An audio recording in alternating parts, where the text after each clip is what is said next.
Hello friends, आज हमारा topic है डेप्रिसिएशन और उसके मल्टीपल चॉइस क्वेश्चन। आइए देखते हैं डेप्रिसिएशन क्या होता है।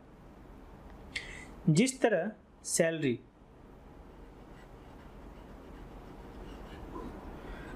हमारे लिए एक्सपेंस है, सेम वैसे ही जब हम कोई मशीन परचेज करते हैं,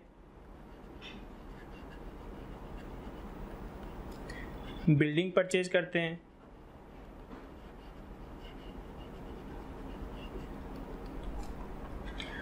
कोई माइंस लेते हैं 3 साल 4 साल 5 साल के लिए, कोई कॉपीराइट हम लेते हैं किसी टाइम पीरियड के लिए, कोई फर्नीचर खरीदते हैं,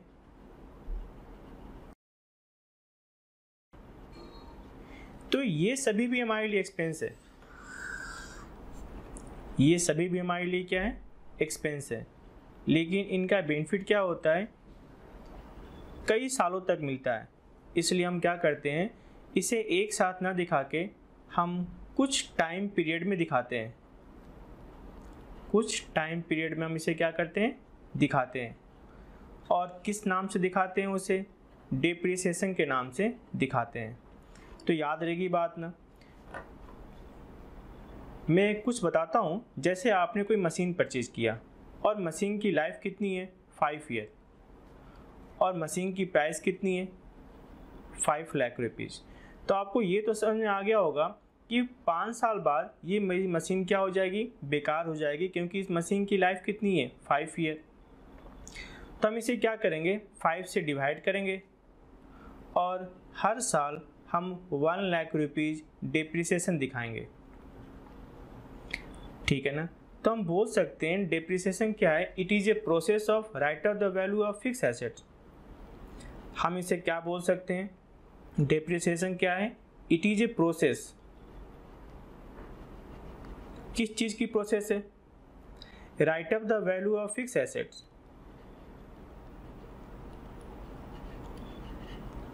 right of the value of fix assets. Fix asset के वैल्यू को राइट ऑफ करने का क्या है? तरीका है। याद रहेगी बात ना। फिर से सुनिएगा। डेप्रिसिएशन क्या है? It is a process. किस चीज़ का प्रोसेस है? Right of. क्या राइट ऑफ करना चाहते हो आप? Value of fix asset. Fix asset की वैल्यू को राइट ऑफ करने का क्या होता है? प्रोसेस होता है। अब मेरी बात सुनो। हम जो टेंजिबल एसेट होता है, टेंजिबल एसेट के लिए हम यूज़ करते हैं वर्ड डेप्रिसिएशन। फिक्स एसेट में टेंजिबल एसेट के लिए हम क्या वर्ड यूज़ करते हैं? डेप्रिसिएशन। और इनटेंजिबल एसेट के लिए हम क्या यूज़ करते हैं? एमोटाइजेशन। याद रहेगी बात ना। टेंजिबल एसेट के लिए हम क्या यूज़ करते हैं? Word depreciation. इनटेंजिबल के लिए हम वर्ड क्या यूज़ करते हैं? एमोटाइजेशन। और नेचुरल रिसोर्सेज जैसे माइंस, ऑयल, वेल, जैसे जैसे आप यूज़ करते जाओगे वैसे वैसे ये ख़त्म होते जाएगा। इसके लिए हम यूज़ करते हैं वर्ड डिप्लीशन। याद रहेगी बातें। ये किसके लिए? डेप्रिसिएशन किसके लिए यूज़ होगा? टेंजिबल। फिक्स एसेट में टेंजिबल। ये किसके लिए यूज़ होता है आपका? एमोटाइजेशन। इनटेंजिबल एसेट के लिए यूज़ करते हैं, जैसे पेटेंट, कॉपीराइट, ट्रेडमार्क, फ्रेंचाइजी, इसके लिए लीज होल्ड, माइंस, इसके लिए यूज़ करते हैं हम एमोटाइजेशंस। और डिप्लेशन ये किसके लिए यूज़ करते हैं हम? नेचुरल रिसोर्सेज के लिए। क्योंकि नेचुरल रिसोर्सेज भी क्या होगा? धीरे धीरे जैसे जैसे आप उसका यूज़ करते जाओगे वैसे वैसे वो ख़त्म भी होते जाएगा। ठीक है ना। तो ये होते तो लगभग सेम है, तरीका इनका सेम होता है, लेकिन हम वर्ड इनको अलग अलग यूज़ करते हैं। टेंजिबल के लिए डेप्रिसिएशन, नेचुरल यूज के लिए, नेचुरल रिसोर्सेज के लिए डिप्लीशन, और इनटेंजिबल के लिए एमोटाइजेशन वर्ड यूज़ करते हैं। तो क्या लिखा हुआ है डेप्रिसिएशन के बारे में? ये है क्या आपका? ग्रेजुअल और permanent decrease in the value of fix asset. Simple सी बात है, उसका यूज़ करते जाओगे तो धीरे धीरे उसकी वैल्यू भी क्या होती जाएगी? कम होती जाएगी। क्यों कम होती जाती है? कांस्टेंट यूज, उसका आप लगातार यूज करते जा रहे हो। ऑब्सोलेंस, ऑब्सोलेंस मतलब क्या होता है, टेक्निकल चेंजिंग, यानी जो आप बनाते हो ना, अब वो लोग चीज़ पसंद नहीं करते, अब नया नया टेक्निक आ गया, नए टेक्निक आने से आपकी मशीन भी क्या होगी, बेकार होगी, क्योंकि आपकी मशीन तो ओल्ड टेक्निक पर वर्क करती थी, इस कारण से भी वो बेकार हो गया। Due to expiry of time, due to expiry of time जैसे क्या होता है, कभी कभी आप कोई लाइसेंस लेते हो, आप कोई कॉपीराइट लेते हो, ट्रेडमार्क लेते हो, किसी टाइम पीरियड के लिए होता है, 2 साल, 5 साल, 6 साल, तो 6 साल बाद, 2 साल बाद, 5 साल बाद क्या हो जाएगा, वो राइट आपकी ख़त्म हो जाएगी। तो राइट के लिए आपने पैसे तो पे किए थे, है तो आपके लिए क्या वो एक्सपेंस। तो इन सब कारणों से क्या होता है, जो भी आपके पास है वो धीरे धीरे क्या होता है, ख़त्म होते जाता है।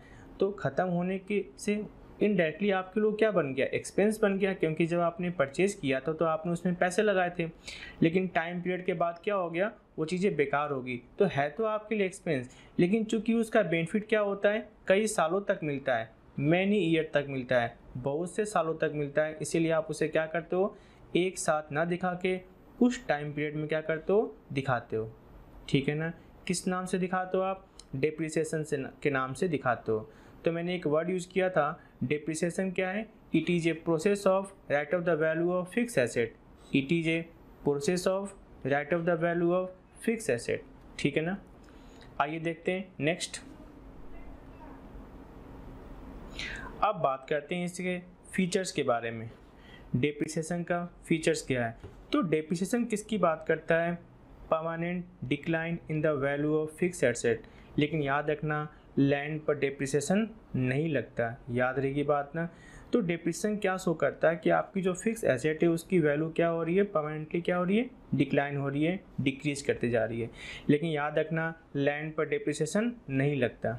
नेक्स्ट बात करते हैं, डेप्रिसिएशन होता क्यों है, उसके कांस्टेंट यूज़ के कारण से, या फिर उस मशीन का जो आप मशीन यूज़ कर रहे हो जिस टेक्निक की है वो टेक्निक अब क्या हो चुकी है, पुरानी हो चुकी है, तो मशीन बेकार हो गया, या फिर due to expiry of time, time period बीतने के बाद भी क्या होता है, कोई चीज़ बेकार हो जाती है। अगर आपने कोई चीज़ परचेज़ किया किसी पर्टिकुलर टाइम पीरियड के लिए, तो उसके बाद भी क्या होगा, वो बेकार हो जाएगा। जैसे लाइसेंस, कॉपीराइट, ये सब क्या होता है, पर्टिकुलर टाइम पीरियड के लिए दी जाती है आपको, या पर्टिकुलर टाइम पीरियड के लिए आपने ख़रीदा होता है, जैसे ही वो टाइम पीरियड चला जाएगा आपके राइट चले जाएंगे, तो वो भी है तो मेरे लिए एक्सपेंस, क्योंकि जब मैंने लिया था तो मैंने उसके लिए पेमेंट किया था।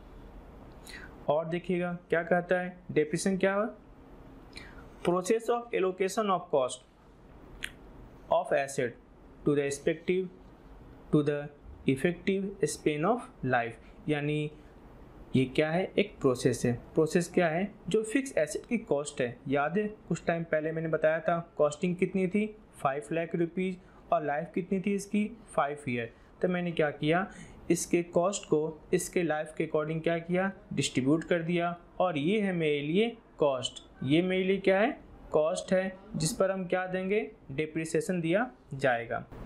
नेक्स्ट देखते हैं, जो डेप्रिसिएशन होता है वो किसकी बात करता है, बुक वैल्यू ऑफ एसेट को राइट ऑफ करने की बात करता है, यानी बुक वैल्यू की बात करता है। मार्केट वैल्यू क्या है, हमें उससे क्या फ़र्क पड़ता है, हमारे लिए तो कॉस्टिंग कितनी थी, 5 लाख रुपीज़ थी, और ये 5 लाख रुपीज़ मुझे क्या करना था, 5 साल में राइट ऑफ करना था।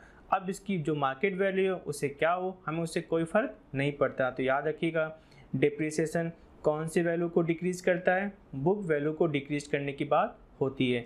सिंपल सी बात है, ये मेरे लिए है तो एक्सपेंस, और मैं एक्सपेंस को क्या करूँगा, शो करूँगा, क्योंकि मुझे कोई चीज़ बनाने में सिर्फ सैलरी मैंने पे नहीं किया है, मैंने सिर्फ वेजेस पे नहीं किया है, मेरा मशीन भी तो यूज़ हुआ है, मेरा बिल्डिंग भी तो यूज़ हुआ है।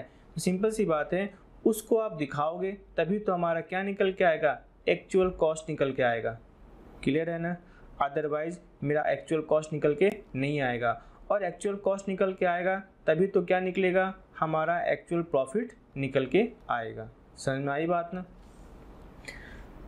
नेक्स्ट देखते हैं, जो डेप्रिसिएशन होता है, ये वर्ड किसके लिए यूज़ होता है, टेंजिबल फिक्स एसेट के लिए यूज़ होता है, क्योंकि याद है ना, इनटेंजिबल के लिए यूज़ क्या होता है, एमोटाइजेशन यूज़ होता है, और जो नेचुरल रिसोर्सेज होते हैं उसके लिए हम क्या यूज़ करते हैं, डिप्लीशन वर्ड यूज़ करते हैं। तो याद रखना, डेप्रिसिएशन वर्ड हम किसके लिए यूज़ करते हैं, टेंजिबल फिक्स एसेट के लिए यूज़ करते हैं। एमोटाइजेशन किसके लिए यूज़ करते हैं, इंटेंजिबल एसेट के लिए यूज़ करते हैं, और डिप्लेशन किसके लिए यूज़ करते हैं, नेचुरल रिसोर्सेज के लिए यूज़ करते हैं। अब मेरी बात सुनो, ये होता क्या है, एक नॉन कैश एक्सपेंस है, क्योंकि पेमेंट तो आपने शुरू में ही किया था। शुरू में कितना किया था आपने, 5 लाख रुपीज़, और इसकी लाइफ आपने क्या मानी थी, 5। तो हर साल आपने डिप्रिसिएशन यानी एक्सपेंस के रूप में डिप्रिसिएशन कितना शो किया था आपने, 1 लाख रुपीज़ शो किया था। क्लियर है ना।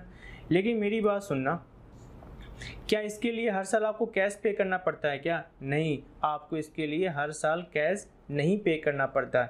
इसीलिए क्या होता है, नॉन कैश एक्सपेंस होता है, यानी इसका कैश आउटफ्लो पर कोई फ़र्क नहीं पड़ता, क्योंकि डिप्रेशन की वजह से कोई आपका कैश नहीं जाता, क्योंकि वो जाना था तो शुरू में ही चला गया। कितना चला गया, 5 लाख रुपीज़। अब डिप्रेशन के नाम पर कोई आपका कैश नहीं जाता। ठीक है ना। तो ये सारे के सारे क्या थे, हमारे फीचर्स थे। मैं फिर से बता दूं, डिप्रिसिएशन लैंड पर एप्लीकेबल नहीं होता। दूसरी बात मैंने क्या बताई थी, डिप्रिसिएशन कौन सी वैल्यू को कम करता है, बुक वैल्यू को क्या करता है, कम करता है। डिप्रिसिएशन किसके लिए वर्ड यूज़ होता है, टेंजिबल फिक्स एसेट के लिए, और इनटेंजिबल के लिए क्या वर्ड यूज़ होता है आपका, एमोटाइजेशन। और माइंस ऑयल वेल के लिए क्या यूज़ होता है, डिप्लेशन यूज़ होता है। फॉरेस्ट के लिए भी क्या वर्ड यूज़ होता है, डिप्लेशन वर्ड यूज़ किया जाता है। यानी जो भी नेचुरल रिसोर्सेज होते हैं उसके लिए हम क्या वर्ड यूज़ करते हैं, डिप्लेशन वर्ड यूज़ करते हैं। आइए देखते हैं नेक्स्ट पॉइंट, किस कारण से डिप्रिसिएशन होता है।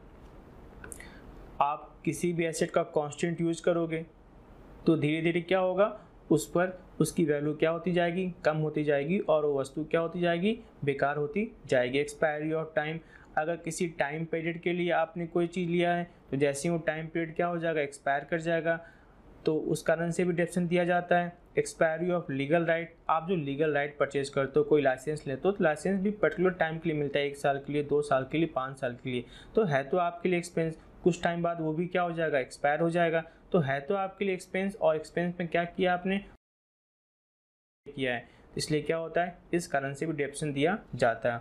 ऑब्सोलेंस, जो आपने मशीन यूज़ कर रहे हो सकता है नया टेक्नोलॉजी आ जाए, मशीन क्या हो जाए, बेकार हो जाए, इस कारण से भी डिप्रेशन दिया जाता है। आप जो मशीन लाते हो, कुछ भी परचेज करते हो फिक्स एसेट के रूप में, हो सकता हो कल को एक्सीडेंट हो जाए, वो चीज़ें बेकार हो जाए, लेकिन आपने उसके लिए पेमेंट तो किया है। डिप्लेशन किसके लिए वर्ड यूज़ करते हैं, नेचुरल रिसोर्सेज के लिए, जैसे माइंस, ऑयल वेल, फॉरेस्ट, इनके लिए क्या वर्ड यूज़ करते हैं, डिप्रिसिएशन। तो ये सब कारण है जिस कारण से आपकी खरीदी हुई चीज़ क्या होती है, कुछ टाइम पीरियड के बाद, 5 साल, 10 साल, 20 साल के बाद क्या हो जाती है आपकी, वो बेकार हो जाती है। और अगर बेकार नहीं भी होती है तो आपने उसके लिए क्या पे किया, कॉस्ट पे किया है, और आप उसका यूज़ करते हो, तो जो भी आप यूज़ करके जो बनाते हो, आप जो आप मैन्युफैक्चर करते हो, उसमें सिर्फ आप जो मैन्युफैक्चर करते हो उसमें सिर्फ सैलरी, वेजेस, रेंट ही नहीं लगा है, उसमें इसकी भी कॉस्ट लगी है। आप उस कॉस्ट को दिखाओगे तब आपका क्या निकल के आएगा, तब आपका एक्चुअल कॉस्ट निकल के आएगा, ताकि आपकी एक्चुअल प्रॉफिट निकले,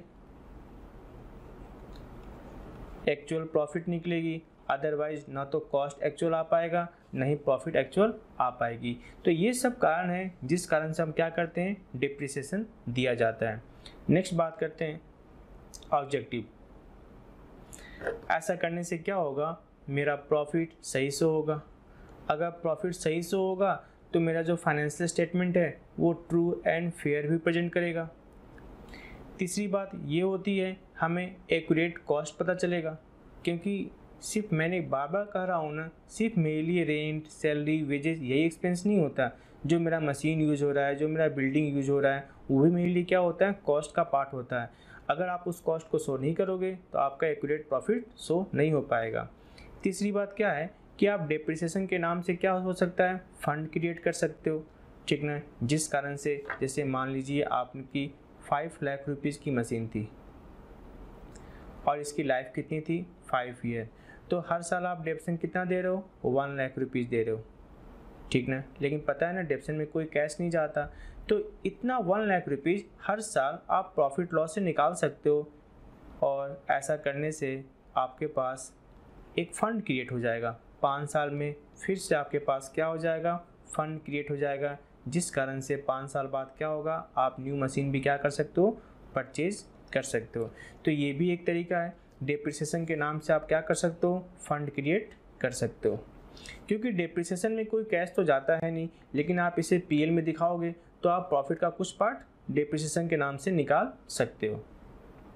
to prevent the distribution of profit out of capital, मैं इस बात को समझाता हूँ। होता क्या है, अगर आपने मान लीजिए 1 रुपीज़ का डेप्रिसिएशन था और आपने 1 रुपीज़ का डेप्रिसिएशन नहीं दिया और आपकी प्रॉफिट क्या दिख रही है, 5 रुपीज़, और यहाँ पर आपका जो कैश है वो क्या दिख रहा है, 5 रुपीज़। जो आपका मशीन है वो मशीन कितना दिख रहा है आपका, 5 रुपीज़, और आपकी जो कैपिटल है वो कैपिटल कितनी दिख रही है आपकी, 5 रुपीज़। दोनों साइड कितना आपका 10 रुपीज़, और कितना दिख रहा है आपका 10 रुपीज़।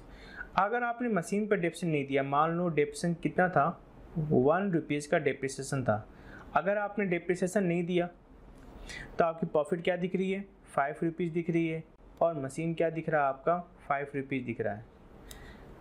अगर आपने ये प्रॉफिट निकाल लिया तो प्रॉफिट कितना चला गया आपका, 5 रुपीज़ चला गया, ठीक है ना। अब मैं दूसरा एग्जांपल लेता हूँ। अगर आपने डेप्रिसिएशन दिया होता तो आपकी प्रॉफिट क्या दिख रही होती, 4 रुपीज़, क्योंकि 5 में से 1 चला गया, कितना दिखेगा, 4। कैपिटल आपका क्या दिख रहा होता, 5। कैश आपका क्या दिख रहा होता, 5। और मशीन थी कितने की, 5 रुपीज़ की, 1 रुपीज़ क्या हो गया, डेप्रिसिएशन हो गया, तो क्या दिख रहा है, 4 रुपीज़। अब यहाँ पे क्या दिख रहा है, 9, यहाँ पे क्या दिख रहा है, 9, और आपने प्रॉफिट इस बार कितना निकाला, 4 रुपीज़ निकाला। आप देख रहे हो, अगर आपने डेप्रिसिएशन नहीं दिया होता तो आपने प्रॉफिट कितने निकाले थे, 5 रुपीज़, यानी 1 रुपीज़ आपने एक्स्ट्रा निकाल लिया, जबकि प्रॉफिट था ही नहीं। क्लियर है ना। निकालना कितना चाहिए था, 4 रुपीज़, लेकिन निकाला आपने कितना, 5 रुपीज़, जबकि एक्चुअल में प्रॉफिट 5 रुपीज़ का था ही नहीं। तो अगर आप डेप्रिसिएशन नहीं देते हो तो आपने जो 1 रुपीज़ निकाला, बिना प्रॉफिट के अगर पैसे निकालोगे तो वही बात होगी ना, क्या हो जाएगा, आपने अपने कैपिटल से पैसा निकाल लिया। बिना प्रॉफिट के अगर आप पैसा निकालते हो तो आपने कौन सा पैसा निकाल लिया, आपने अपना कैपिटल निकाल लिया। क्लियर है ना। और अगर प्रॉफिट निकालते हो फिर कोई दिक्कत नहीं होता। मान लेते हैं आपने पैसे कितने लगाए, 5 रुपीज़, और आपने 1 रुपीज़ निकाल लिया, प्रॉफिट नहीं हुआ था, बिना प्रॉफिट का आपने 1 रुपीज़ निकाल लिया, तो कैपिटल कितना बचा, 4 रुपीज़। दूसरा एग्जांपल लेता हूँ। आपने कैपिटल कितने लगाए थे, 5 रुपीज़, 1 रुपीज़ का क्या होता, प्रॉफिट, और फिर आप 1 रुपीज़ निकालते तो आपका कितना कैपिटल बचता, 5 रुपीज़ ही बचता। यानी देख रहे हो ना, अगर बिना प्रॉफिट के आप पैसे निकालते हो तो आपकी कैपिटल क्या हो जाती है, कम हो जाती है, और अगर प्रॉफिट होने के बाद अगर आप प्रॉफिट निकालते हो तो आपकी कैपिटल पहले जैसी ही रहती है। तो वही बात है, अगर आपने डेप्रिसिएशन नहीं दिया है और बिना डेप्रिसिएशन के आप प्रॉफिट निकालते हो तो ये प्रॉफिट क्या आपका आउट ऑफ कैपिटल हो जाता है, इसीलिए डेप्रिसिएशन देना क्या है, सही है। आइए देखते हैं नेक्स्ट पॉइंट। जब हम डेप्रिसिएशन का कैलकुलेशन करेंगे तो किस किस फैक्टर को डिसाइड किया जाएगा। एक बात तो क्लियर है कि एक्यूरेट डेप्रिसिएशन निकालना पॉसिबल नहीं हो। आपको लगता है मशीन 5 साल चलेगी, हो सकता है मशीन 3 साल ही चले फ्यूचर में, हो सकता है मशीन 7 साल ही चले फ्यूचर में। ऐसा कोई ज़रूरी तो है नहीं कि ये मशीन 5 साल के लिए चलेगी तो 5 साल ही चलेगी। कभी कभी क्या हो सकती है, कम भी चल सकती है, और कभी कभी क्या हो सकती है, अधिक भी चल सकती है। इसीलिए एक्यूरेट अमाउंट तो निकालना पॉसिबल नहीं है, लेकिन फिर भी हम किस किस बातों को ध्यान देते हैं डेप्रिसिएशन निकालते समय। एक तो टोटल कॉस्ट कितनी थी, उसकी लाइफ कितनी है, और एस्टिमेटेड स्क्रैप वैल्यू कितना है। मान लेते हैं कॉस्ट ऑफ एसेट कितना है, 5 लाख रुपीज़, और एस्टिमेटेड स्क्रैप वैल्यू यानी अंत में कितना बच जाएगा, 50,000 बच जाएगा। यानी बचने का मतलब ये है कि ये जब मशीन बेकार हो जाएगी तो भी हमें कितना पैसा मिल जाएगा, 50,000 मिल जाएगा। तो अल्टीमेट मेरा लॉस कितने का है, 5 लाख रुपए का है या फिर 4,50,000 का है। कितने का है, 4,50,000, क्योंकि अंत में तो मुझे क्या मिलने वाला है, 50,000 मिल ही जाएगा। क्लियर है ना। इसीलिए क्या होता है, हम टोटल कॉस्ट में से लेस क्या कर देते हैं, एस्टिमेटेड स्क्रैप वैल्यू लेस कर देते हैं। तो हमारा कितना आ गया, 4,50,000, और यूज़फुल लाइफ मुझे लगता है लाइफ कितनी है, 5 ईयर लाइफ है। तो डेप्रिसिएशन कितना होगा, हर साल 90,000 रुपीज़ क्या हो जाएगा, डेप्रिसिएशन होगा। तो 3 फैक्टर को ध्यान देना होता है, टोटल कॉस्ट कितनी है, इसकी लाइफ कितनी हो सकती है और इसकी स्क्रैप वैल्यू कितनी है। तो इन बातों को ध्यान देके हम क्या करते हैं, डेप्रिसिएशन कैलकुलेट करते हैं। आइए देखते हैं मेथड ऑफ डेप्रिसिएशन, कौन कौन से मेथड है डेप्रिसिएशन के। पहला है स्ट्रेट लाइन मेथड, इसके और भी नाम होते हैं equal investment method, simple method और फिक्स इंस्टॉलमेंट मेथड। ये मेथड हम जनरली यूज़ करते हैं फर्नीचर और फिक्चर्स में। याद रखिए बात ना, ये मेथड जनरली हम किस पर यूज़ करते हैं, फर्नीचर और फिक्चर्स में। डेप्रिसिएशन निकालने का तरीका क्या होता है, original cost minus residual value यानी स्क्रैप वैल्यू, अंत में मशीन कितने की बच जाएगी, अंत में मशीन मार्केट में स्क्रैप के नाम से कितने में बिक जाएगी, और डिवाइड किससे करते हैं, एस्टिमेटेड लाइफ ऑफ एसेट से। बात कर लेते हैं, हमने फर्नीचर कितने का खरीदा था, 5 लाख रुपीज़ का, और अंत में रेसिडुअल वैल्यू क्या होता है, जब इसकी लाइफ ख़त्म हो जाएगी तो भी कितने में बिक जाएगा, मान लेते हैं कितने में बिक जाएगा, 50,000 रुपीज़ में बिक जाएगा, और इसकी लाइफ कितनी है, 9 ईयर। तो 5 लाख माइनस 50,000 कितना हो जाएगा आपका, 4,50,000, और लाइफ कितनी थी इसकी, 9 ईयर, यानी हर साल हम डेप्रिसिएशन कितना देंगे, 50,000 रुपीज़ देंगे। कहता है every year amount of depreciation remain constant, हर साल क्या रहता है इस मेथड में, रिमेन क्या होता है, कांस्टेंट रहता है, यानी हर साल डेप्रिसिएशन कितना होगा आपका, 50,000 दिया जाएगा, and become zero at the end of the life of assets, और अंत में इसकी लाइफ क्या हो जाती है, इसकी कॉस्ट कितनी हो जाती है आपकी, 0 हो जाती है। लेकिन एक बात याद रखना, जब स्ट्रेट लाइन मेथड में हम रेट यूज़ करेंगे तो रेट हम किस पर यूज़ करते हैं, रेट यूज़ करते हैं हम ओरिजिनल कॉस्ट पर। याद रखिए बात ना, अगर बात रेट यूज़ करने की होगी तो रेट हम किस पर यूज़ करेंगे, ओरिजिनल कॉस्ट पर हम क्या करेंगे, रेट यूज़ करेंगे। जैसे मान लो इसी वाले क्वेश्चन में हमारे पास टाइम नहीं दिया होता, 9 ईयर नहीं दिया होता, दिया होता है 10%, तो 10% हम किस पर यूज़ करते हैं, 5 लाख रुपीज़ पर यूज़ करते हैं। तो याद रहेगी बात ना, बात अगर रेट की होगी तो रेट हमेशा किस पर एप्लीकेबल होता है, ओरिजिनल कॉस्ट पर क्या होता है, एप्लीकेबल होता है। यानी 5 लाख रुपीज़ का 10%, 5 लाख रुपीज़ का 10% कितना होगा आपका, 5 लाख रुपीज़ का 10% कितना होगा आपका, 50,000, ये होगा हर साल डेप्रिसिएशन। तो एक बात तो क्लियर है, यहाँ से हमें 2 बातें पता चली।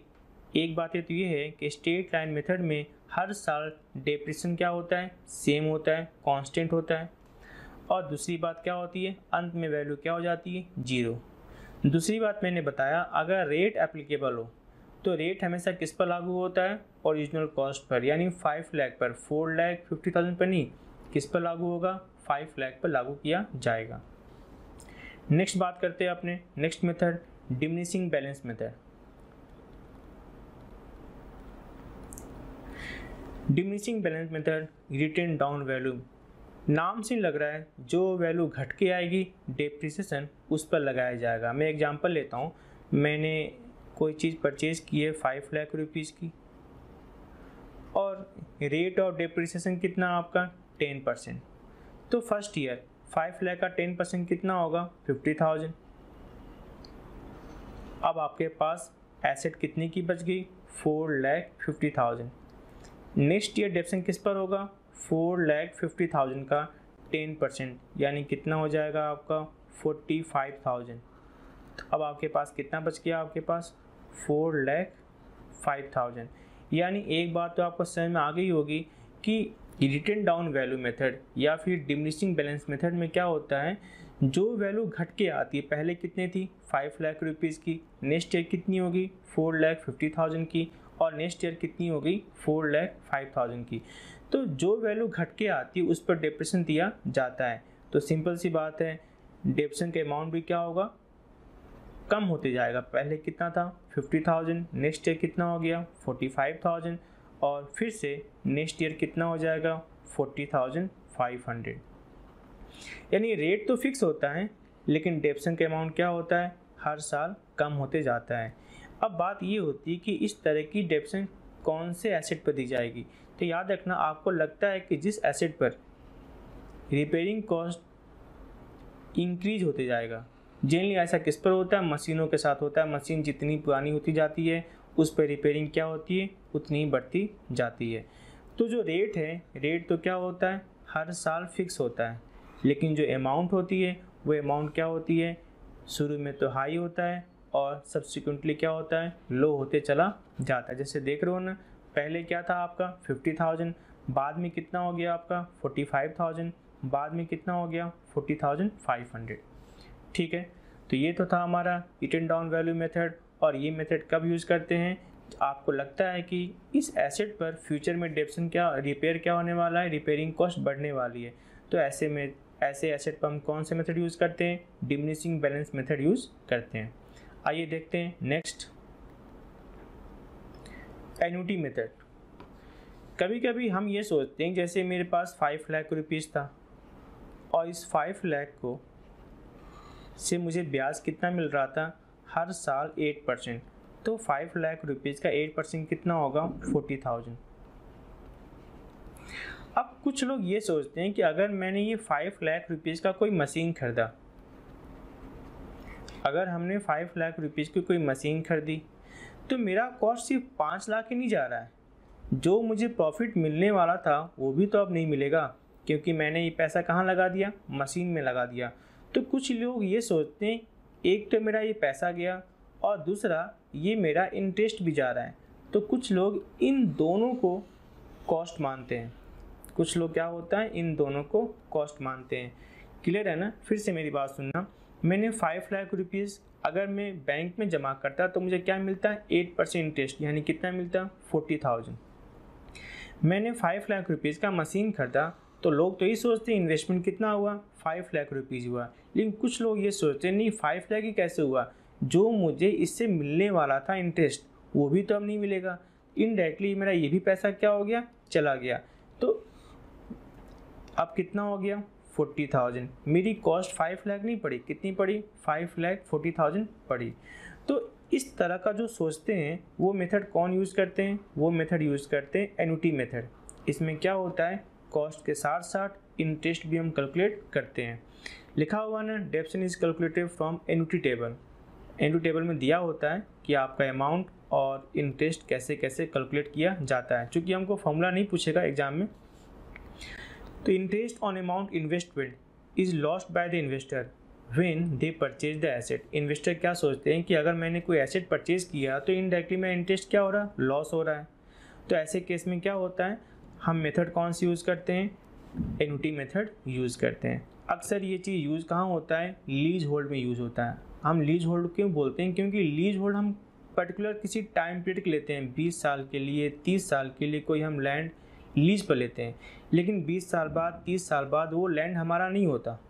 तो एक तो हमारा लीज होल्ड पर पैसा भी गया और प्लस वो एसेट भी मेरा नहीं हुआ, क्योंकि वो तो एक पर्टिकुलर टाइम पीरियड के लिए मैंने मिला था और जैसे ही वो टाइम पीरियड क्या हो गया? चला गया।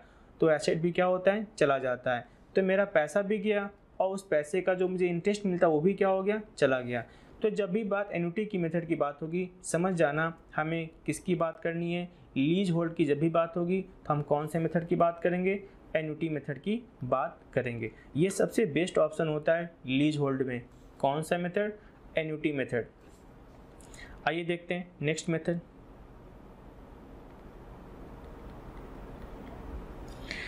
Depreciation fund method. इसमें क्या होता है कि मुझे पता है कि मुझे 5 साल ये मशीन चलेगी, 5 साल बाद मुझे क्या करनी है? मशीन को रिप्लेस करना है। तो मैं क्या करूँगा? शुरू से ही एक फंड इकट्ठा करूँगा जिसका नाम क्या होगा? डेप्रिसिएशन फंड हम बोल सकते हैं, या फिर हम क्या बोल सकते हैं? सिंकिंग फंड बोल सकते हैं। और ये फंड मैं क्या करूँगा? इन्वेस्ट कर दूँगा। अब नेक्स्ट ईयर क्या मिलेगा? मुझे उस पर इंटरेस्ट मिलेगा।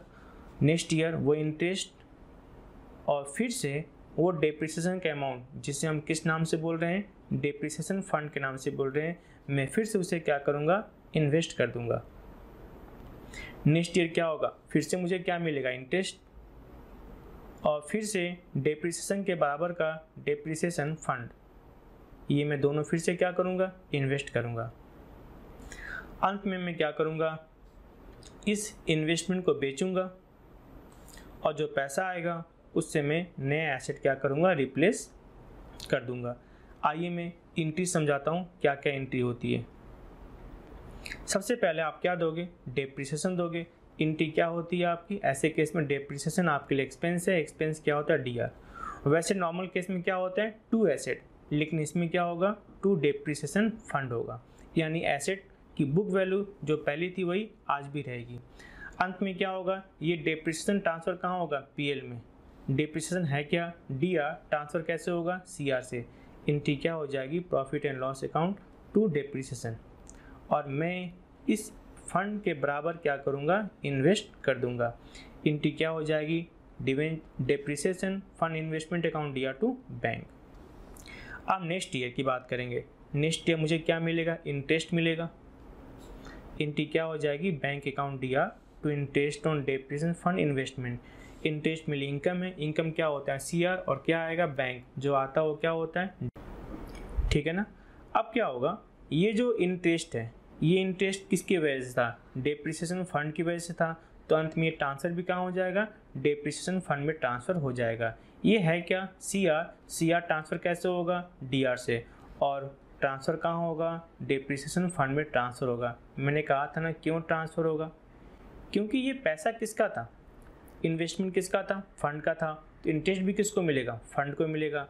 अब फिर से हम क्या करेंगे, डेप्रिसिएशन देंगे, सेम वही entry, depreciation account DR to depreciation fund. इस बार लेकिन याद रखना, एक तो ये वाला अमाउंट और प्लस इस साल जो इंटरेस्ट मिला है, ये दोनों हम क्या करेंगे, फिर से इन्वेस्ट कर देंगे। एंट्री क्या हो जाएगी आपकी, depreciation fund investment account DR to bank. मेरा बैंक जाएगा और मेरे पास इन्वेस्टमेंट आएगा। और डेप्रिसिएशन तो पता है, सारे के सारे एक्सपेंस लॉस ट्रांसफर कहाँ होते हैं, पीएल में, तो ये भी ट्रांसफर कहाँ हो जाएगा, पीएल में, ठीक है ना। अब जब लास्ट ईयर आएगा, at the end of the last year, अब क्या करोगे आप, फिर से हम क्या करेंगे, मेरे पास इंटरेस्ट मिलेगा।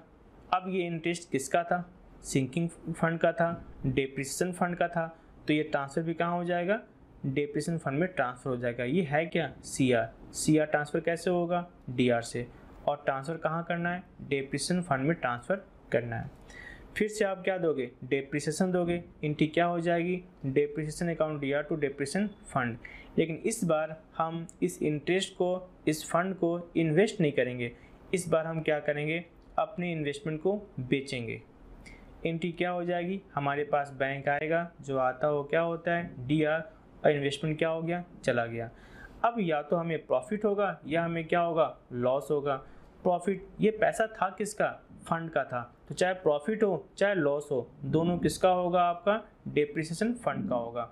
अगर आपको प्रॉफिट हुआ है, एंट्री क्या हो जाएगी आपकी, depreciation fund investment account DR to depreciation fund. याद रखिए बात ना, अगर प्रॉफिट हुआ है तो। अब मैं फिर से बता रहा हूँ, ये सारा चीज़ किसका था, डेप्रिसिएशन फंड का था, तो चाहे प्रॉफिट हो चाहे लॉस हो, दोनों किसको जाएगा, आपको डेप्रिसिएशन फंड को जाएगा। लॉस भी हो तो किसको जाएगा, डेप्रिसिएशन फंड को जाएगा। एंट्री क्या हो जाएगी, depreciation fund account DR to depreciation fund investment, ठीक ना। यानी हमारा डेप्रिसिएशन फंड इन्वेस्टमेंट क्या हो गया, कैंसिल हो गया। अब मेरे पास दो चीज़ पड़ी हुई है, एक तो पड़ी हुई है एसेट्स और एक पड़ा हुआ है डेप्रिसिएशन फंड। ये दोनों को हम क्या करेंगे, कैंसिल करेंगे। डेप्रिसिएशन फंड होता क्या है, सीआर, सीआर ट्रांसफर कैसे होगा, डीआर से, सीआर ट्रांसफर कैसे होगा आपका, डीआर से। और टू एसेट, एसेट क्या होता है, डीआर, ये कैंसिल कैसे होगा, सीआर से। क्लियर है ना। अब इसके बाद क्या होगा, मैं अपने एसेट को बेचूंगा, बेचने, क्योंकि मेरा एसेट क्या हो गया, बेकार हो गया, तो कुछ ना कुछ तो पैसा मिलेगा ही। एंट्री क्या हो जाएगी, bank account DR to assets. अब अगर एसेट से में क्या हुआ है, फ़ायदा हुआ है, तो क्या होगा आपका, या तो फ़ायदा होगा या फिर क्या होगा, लॉस होगा। कहता है in case of DR balance, अगर एसेट का बैलेंस क्या बच रहा है, डीआर बच रहा है, तो ये मेरे लिए क्या है, लॉस हो गया। एंट्री क्या हो जाएगी, profit and loss account DR to assets. और अगर उसका बैलेंस क्या बच रहा है, सीआर, तो मेरे लिए वो क्या होगा, आपका प्रॉफिट होगा। चाहे प्रॉफिट हो चाहे लॉस हो, दोनों ट्रांसफ़र कहाँ हो जाएंगे, आपके प्रॉफिट एंड लॉस अकाउंट पे ट्रांसफ़र हो जाएंगे। मैं आपको एक एग्जांपल करके दिखाता हूँ। मान लेते हैं ये जो मेरा एसेट था, वो एसेट था 5 रुपीज़ का, और जो डेप्रिसिएशन फंड आया वो डेप्रिसिएशन फंड आया कितने का, 4 रुपीज़ का। अब देखिए एंट्री क्या हो जाएगी आपकी यहाँ पर, डेप्रिसिएशन फंड कितना होगा 4 रुपीज़, एसेट कितना हो गया 4 रुपीज़, ठीक है ना। यानी ये तो हो गया 4 कैंसिल और यहाँ से भी 4 हो गया कैंसिल। अब जब मैं इसे बेच रहा हूँ स्क्रैप वैल्यू के नाम पर, तो मेरे पास स्क्रैप वैल्यू के नाम पर कितना आ गया 2 रुपीज़, स्क्रैप वैल्यू के नाम पर कितना आ गया 2 रुपीज़ आ गया। अब देखो मेरे पास एसेट CR कितना हो गया 6 रुपीज़, तो बैलेंस क्या बचा मेरे पास 1 रुपीज़ CR बचा, 1 रुपीज़ क्या बचा CR। और बात हुई थी ना, अगर CR बच गया तो क्या है प्रॉफिट है, ये भी क्या हो जाएगा कैंसिल हो जाएगा, 1 रुपीज़ और 1 रुपीज़। क्लियर है ना। फिर से देखना एसेट कितना था 5 रुपीज़, 4 रुपीज़ कैंसिल कहाँ हो गया था आपका, डेप्रिसिएशन फंड के वाले नाम पर कैंसिल हो गया था। 2 रुपीज़ और क्या मिला था, पैसा मिला था। यहाँ भी क्या हुआ था CR, यहाँ भी क्या हुआ था CR, जबकि एसेट कितने की थी DR 5 की थी। तो मेरे पास जो बैलेंस बचेगा वो क्या बचेगा CR बचेगा, कितना बचेगा 1 रुपीज़ CR बचेगा, ठीक है ना। इंश्योरेंस पॉलिसी मेथड, इसमें क्या होता है कि जैसे मान लो कि जो मेरी मशीन है वो मशीन की लाइफ कितनी 10 ईयर, तो 10 ईयर बाद मुझे क्या करना पड़ेगा, न्यू मशीन परचेज करना पड़ेगा। तो मैं क्या करूँगा अभी से उसके अकॉर्डिंग पॉलिसी लूँगा, मैं अभी से क्या करूँगा उसके अकॉर्डिंग पॉलिसी लूँगा। अब मुझे जो ज़रूरत कितने की है, 10 साल बाद मुझे 5 लाख रुपीज़ की ज़रूरत है, तो मैं इंश्योरेंस कंपनी के पास जाऊँगा और मैं वहाँ देखूँगा कि अगर मुझे 10 साल बाद 5 लाख रुपए की ज़रूरत है, अगर 10 साल बाद मुझे क्या करना है 5 लाख रुपए की ज़रूरत है, तो मैं क्या करूँगा पता करूँगा इसका प्रीमियम कितना है, जो भी प्रीमियम है उतना मैं प्रीमियम क्या करूँगा पे करूँगा। और 10 साल बाद जब मेरी मशीन बेकार हो जाएगी तो मेरे पास इंश्योरेंस कंपनी से कितना पैसा वापस मिल जाएगा 5 लाख रुपीज़, और मैं क्या करूँगा एक नया मशीन परचेज कर लूँगा। अब इसमें फ़ायदा ये है कि अगर आप इंश्योरेंस लेते हो, मशीन के नाम से आपने इंश्योरेंस लिए, अगर ये मशीन 2 साल बाद ही बेकार हो जाए, जल जाए, बाढ़ आ जाए, मशीन आपकी बेकार हो गई है, तो ऐसे केस में क्या होगा, क्योंकि आपने इंश्योरेंस किसके लिए थी मशीन के लिए थी, तो 2 साल बाद ही आपको कितना मिल जाएगा 5 लाख रुपीज़ मिल जाएगा। इंश्योरेंस में यही होता है ना कि अगर आपने किसी चीज़ का इंश्योरेंस लिया है, अगर वो टाइम पीरियड मैच्योरिटी बीत गया तो बीतने के बाद पैसा मिलेगा, और अगर बीच में ही क्या हो गया वो एसेट क्या हो गया चला गया, तो आपको बीच में ही पैसे कितने मिल जाते हैं 5 लाख रुपीज़ मिल जाएंगे। तो ये आपको एक सेफ्टी हो जाता है। नेक्स्ट बात करते हैं एनुअल वैल्यूएशन मेथड, यानी आप हर साल एसेट की वैल्यू करोगे। अगर आपको लगता है एसेट की वैल्यू बढ़ी हुई है तो कोई दिक्कत नहीं, हम कोई डेप्रिसिएशन नहीं दोगे। अगर आपको लगता है एसेट की वैल्यू क्या हुई है डिक्रीज हुई है, तो जितना डिक्रीज होगा उतने का आप डेप्रिसिएशन दे दोगे। कहता है asset is valued every year, हर साल आप क्या करते हो एसेट की वैल्यू करते हो। If the value is less than the book value, अगर बुक वैल्यू से क्या हो जाए कम हो जाए, तो जो भी डिफरेंस है उससे आप क्या करते हो डेप्रिसिएशन दे देते हो, और बाद में ये डेप्रिसिएशन ट्रांसफ़र कहाँ कर देते हो प्रॉफिट एंड लॉस अकाउंट में, ठीक ना। इसे हम एक और नाम से जानते हैं, रीवैल्यूएशन मेथड से भी जानते हैं। एग्जाम्पल क्या हो सकते हैं, लूज टूल्स, लाइव स्टॉक में ऐसा किया जाता है। आइए देखते हैं नेक्स्ट, किलोमीटर मेथड। कभी कभी क्या होता है, जो आप बस खरीदते हो, ट्रक खरीदते हो, मोटर कार खरीदते हो, कंपनी वाले बोलते हैं ये मोटर ट्रक बस इनकी जो लाइफ है 10 लाख किलोमीटर 5 लाख किलोमीटर, तो आप क्या करते हो उस कॉस्ट को किलोमीटर के हिसाब से डिप्रिशिएट किया जाता है। जैसे मान लो आपने एक बस खरीदी है, बस आपने कितने में खरीदी है 50 लाख में खरीदी है, बस आपने कितने में खरीदी है 50 लाख में खरीदी है, और कंपनी ने ये बताया कि ये लगभग कितने किलोमीटर चल सकती है, ये लगभग मान लो चल सकती है 2 लाख किलोमीटर, ये लगभग चल सकती है 2 लाख किलोमीटर चल सकती है। इसका मतलब ये हो गया पर किलोमीटर डेप्रिसिएशन कितना होगा 25 रुपीज़। अगर इसने किसी दिन चला है, पूरे साल में इतने कितना चला है 10,000 किलोमीटर चला है, तो 10,000 मल्टीप्लाई 25 यानी कितना हो जाएगा डेप्रिसिएशन 2,50,000 रुपीज़ होगा।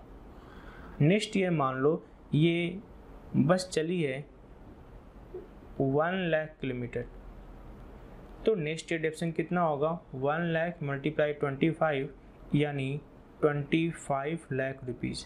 तो इस तरीके से भी डेप्रिसिएशन निकालते हैं। मशीन आवर, कभी कभी क्या होता है, आप जो फोटोकॉपी मशीन खरीदते हो तो कंपनी वाले बोलते हैं इसकी भी एक आवर है। जैसे मान लेते हैं मैंने एक फोटोकॉपी मशीन खरीदी कितने रुपए में, 5 लाख रुपीज़ में, और इसकी स्क्रैप वैल्यू कितनी है, 50,000 रुपीज़ इसकी स्क्रैप वैल्यू है। और जो इसकी लाइफ है ना, लाइफ है आपको 45,000 आवर। तो 4,50,000 को डिवाइड करोगे 45,000 आवर से, यानी पर आवर डेप्रिसिएशन कितना होगा आपका, 10 रुपीज़। अगर इस साल मशीन कितनी चली है, 10,000 आवर, तो 10,000 मल्टीप्लाई 10 कितना होगा, 1 लाख रुपीज़। यानी इस साल का डेप्रिसिएशन कितना होगा, 1 लाख रुपीज़ आपके इस साल का क्या होगा, डेप्रिसिएशन होगा। ठीक है, तो ये सारे मेथड थे डेप्रिसिएशन के। आइए अब कुछ बातें और देखते हैं। अब बात ये कि क्या आप डेप्रिसिएशन का मेथड चेंज कर सकते हैं, नहीं चेंज कर सकते हैं। वैसे तो आप मेथड चेंज नहीं कर सकते, लेकिन 3 कारण है जहां आप चेंज कर सकते हो। पहला ये है कंप्लायंस ऑफ, कि नहीं आपको मेथड चेंज करना है तो मजबूरी आपको मेथड चेंज करना पड़ेगा। कंप्लायंस ऑफ अकाउंटिंग स्टैंडर्ड, यानी अगर अकाउंटिंग स्टैंडर्ड ये कहता है कि नहीं इस तरीके से डेप्रिसिएशन देना है तो आपको उस तरीके से डेप्रिसिएशन देना पड़ेगा। और तीसरी बात हो सकती है बेटर प्रेजेंटेशन, अगर ऐसा करने से आपका फाइनेंशियल स्टेटमेंट बेटर दिखता है तो सिंपल सी बात है, तो आप डेप्रिसिएशन क्या कर सकते हो, मेथड चेंज कर सकते हो। यानी ये 3 वजह है तो चेंज कर सकते हो, अगर ये 3 वजह नहीं है तो चेंज नहीं कर सकते। पहला वजह क्या था, कंप्लायंस ऑफ कंपनी लॉ। दूसरा वजह क्या था, कंप्लायंस ऑफ अकाउंटिंग स्टैंडर्ड। तीसरा क्या था आपका, कंप्लायंस ऑफ बेटर प्रेजेंटेशन। अगर 3 बातें हैं तो आप चेंज कर सकते हो, अदरवाइज आप चेंज नहीं कर सकते। अब बात करते हैं नेक्स्ट, ऐसा करने के लिए क्या करना पड़ेगा।